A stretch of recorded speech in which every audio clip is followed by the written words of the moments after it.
What is going on, everybody? How's your day going? It's the source material here, and today we'll be talking about Kaiju No.8. Now, Kaiju No.8 is a manga series written and illustrated by Matsumoto Noya.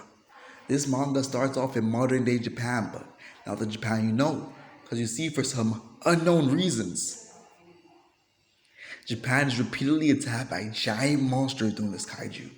Now, these kaiju are usually dealt with by the Japanese Special Defense Force, what is made up of an elite group of soldiers trained to combat these giant monsters. But after these monsters are dealt with, large corpses are usually littered around Japan, and thus we are introduced to our main character, 32-year-old Hibino Kafka, a middle-aged man that spends his days sawing through mountains of dead flesh and pretends to be happy about it. You see, for as far back as Kafka can remember, he's always wanted to be a part of the Japanese Special Defense Force and save the world by combating kaiju. But despite his unwavering determination, Kafka lacked the skill and, dare I say it, the talent for the job. So after numerous attempts at the JSDF, Kafka decided to give up. But still wanting to be a part of the bigger picture, Kafka decides to join the Special Japanese Cleanup Crew, a unit designated to cleaning up the remains of kaiju after they had been dealt with by the Special Japanese Defense Force. One night, Kafka gets home from work, and as he's laying down on his bed reliving the gruesome events of the day, he's distracted by a news broadcast. The news reports is about JSDF Division 3, which, coincidentally, was the same division that had subjugated the kaiju it was cleaning up earlier that morning. The broadcast goes on to talk about the division captain, Ashio Mina. At just 27 years old, she had already climbed to the rank of division captain and was even a contender for the next commander of the JSDF. The news drones on, but Kafka is no longer listening. The panel shifts to another time, years back. A young boy and girl look over the ruins of a decimated city. With tears in her eyes, the girl looks at the boy and promises that they would both grow up and defeat the kaiju. Kafka stares at the screen a little longer, a look of regret and longing etched on his face, as a single sentence escapes his lips. Why am I on this side?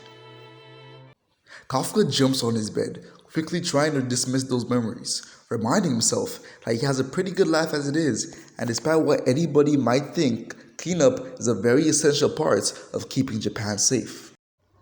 After a couple long minutes of denial, Kafka drinks himself to sleep. I don't know about you guys, but he sounds pretty happy to me. Unfinished dreams and alcoholism is how I choose to live my life, and I turned out fine. The very next day, a hungover Kafka is introduced to a new part-time member of the kaiju disposal crew, Ichiwaka Reno. At first, they don't get along too well, with Reno chastising Kafka because of his inability to join the JSDF, and declaring that he would not give up like Kafka did. But since it was his first day on the job, Kafka put their differences aside and decides to show Reno the ropes. I mean, personally, you couldn't be a new employee in my place of work and talk to me like this. I don't care how old you are, you're getting these hands. As the day ends and everyone goes home, Kafka and Reno are left alone to clean up the remains of the kaiju they had been working on earlier that day. They bonded over the events of the day, and Reno even apologized to Kafka about how he spoke to him earlier that day. He definitely didn't want to catch those hands, that's what I'm saying. All of a sudden, a kaiju rushes out of the intestines of the dead kaiju they've been working on for the entire day. It leaps for Reno's head and snaps his jaws shut. With mere centimeters between the kaiju's jaws and Reno's head, Kafka jumps in the way, pushing Reno to safety. We have the first heroic moment from our main character.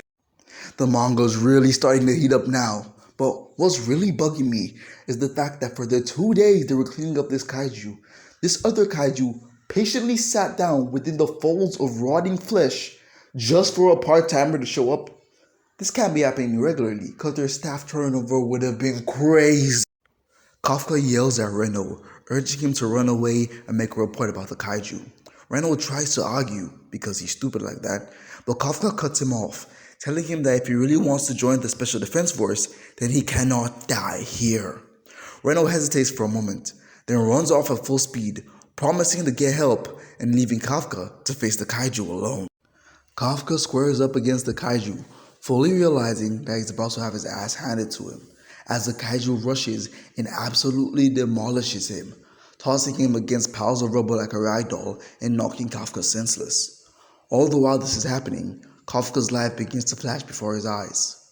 It's over, he thinks. It wasn't supposed to end like this. Just as Kafka had accepted his fate, the kaiju moved in for the kill. All of a sudden, the air is pierced by a scream as a cleaning pole crashes into the kaiju's head. At the end of the pole is none other than Ichiwaka Reno.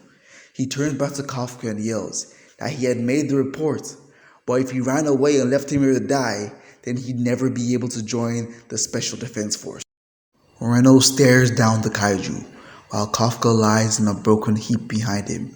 With no help forthcoming, and Kafka seemingly unable to walk, Kafka lets out a final scream of defiance as the kaiju bears down on them. In the blink of an eye, the kaiju is torn apart by a barrage of bullets. Reno and Kafka stare in shock as the monster standing before them was reduced to Swiss cheese by the Japanese Special Defense Force, Division 3, and their leader, Ashiro Mina.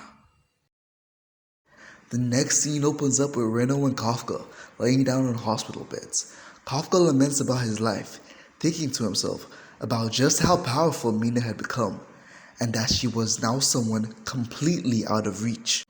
He's brought back by Reno, who reminds Kafka that he would have died today if it wasn't for him, stating that he was really cool out there, and that he should become a member of the Defense Force.